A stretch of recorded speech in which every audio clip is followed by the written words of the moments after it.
Hi everyone, তোমরা সবাই কেমন আছো? আমি তো খুব ভালো আছি। আজকে একটা নতুন ব্লগ নিয়ে চলে এসেছি তোমাদের সামনে। আজকে হলো আমার আইবুড়ো ভাত, আমার প্রথম আইবুড়ো ভাত আমার সেজো কাকার বাড়িতে। তো এই শাড়িটাই আজকে পরে একটু রেডি হয়েছি। কেমন লাগছে অবশ্যই কমেন্ট করে জানিও তোমরা। আজ একটা দাদা আর আমার দুজনের জন্যই আইবুড়ো ভাতের ব্যবস্থা করেছে। এরপর কিন্তু আমার বিয়ের সমস্ত ব্লগগুলো আসবে, পরপর আমি ভিডিও দিতে থাকবো। বিয়ের যা যা কিছু শপিং থেকে শুরু করে বিয়ের ডেকোরেশন থেকে শুরু করে কি সাজবো কি বৃত্তান্ত সব কিছুই থাকবে এর পরের ভিডিওগুলোতে। আশা করি তোমরা আমার সঙ্গে থাকবে এবং তোমাদের দেখতেও খুব ভালো লাগবে। আর সবাই আমার পাশে থেকেও লাইক কমেন্ট এবং সাবস্ক্রাইব করো, আমার খুব ভালো লাগবে। বিয়ে করো যাও, বর্মা বলছে মনে থালা বাসন মাজো গিয়ে, বাড়িতে ছিলে ভালো লাগছে না তো কি করবা?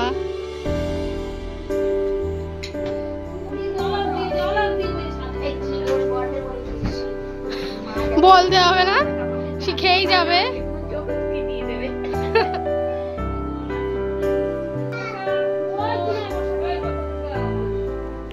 আর এটা হলো আমাদের পাড়ার বাৎসরিক অনুষ্ঠানের ভিডিও ক্লিপ কিছু। এখানে 4-5 দিন ধরে আমরা খুব আনন্দ করি। এই হলো আমাদের মন্দির, এখানে রাধা গোবিন্দ এবং মহাদেব আর মা কালীর মন্দির আছে। তিনটেই মন্দিরেই পুজো হয়। এখানে আমার কাকা গান করছে, আমার বাবা কাকার কীর্তনের দল ছিল, রামায়ণের দল ছিল। তো ছোটোবেলা থেকেই আমরা এরকম একটা পরিবেশেই মানুষ হয়েছি। তো এই জিনিসগুলো আমাদের কাছে খুব মনের একদম কাছের বলতে পারা যায়।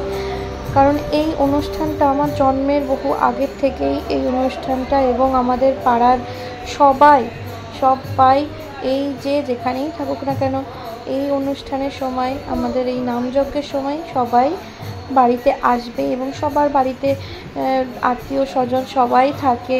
কারণ যেন নিজেদেরই ফ্যামিলির কোনো পরিবারের কোনো অনুষ্ঠান হচ্ছে, এটাই মনে করে আমরা সবাই এই 4-5টা দিন একসঙ্গে আনন্দ করি। তো পুরোটা তো দেখাতে পারলাম না, কিছু ক্লিপ, কয়দিনের কিছু ক্লিপ তোমাদের দেখাচ্ছি। এরপরে আছে রাস। তো রাসলীলা আমরা খুব এনজয় করি, রাত জেগে সারা রাত জেগে রাসলীলা হয়।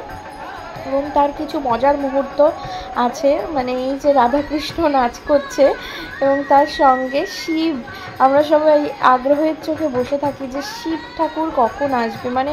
যে ভোলে বাবা সাজে, সে একটা নানান একটা কমেডি করে খুব সুন্দর একটা সময়, হাসির একটা মজার সময় আমাদের উপহার দেয় আর কি।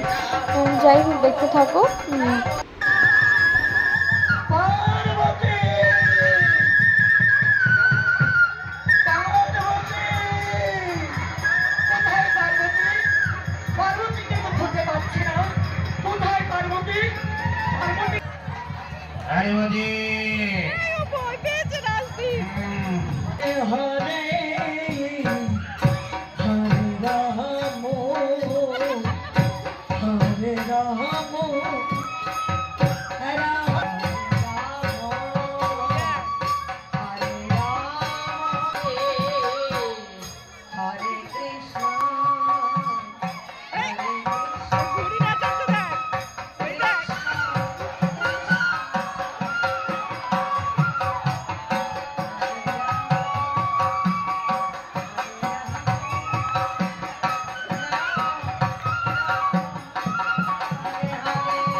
আমার পার্বতী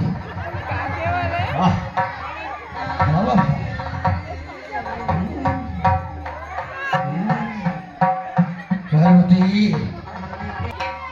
বাবা গণেশ, তুমি কি দেখেছো তোমার মা আমাকে রেখে কোথায় গেছে? তুমি কি বলছো? না না পিতা, ঠিকই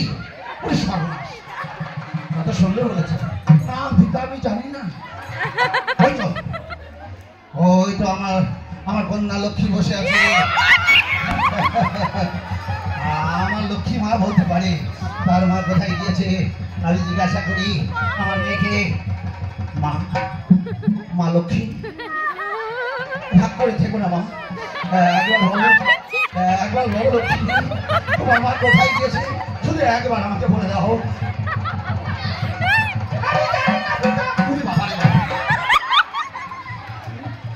মেয়ে বলে কি গো, যাকে আমি খাইয়ে পুড়িয়ে এত বড় করেছি,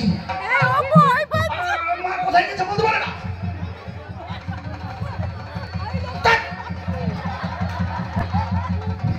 পার্বতী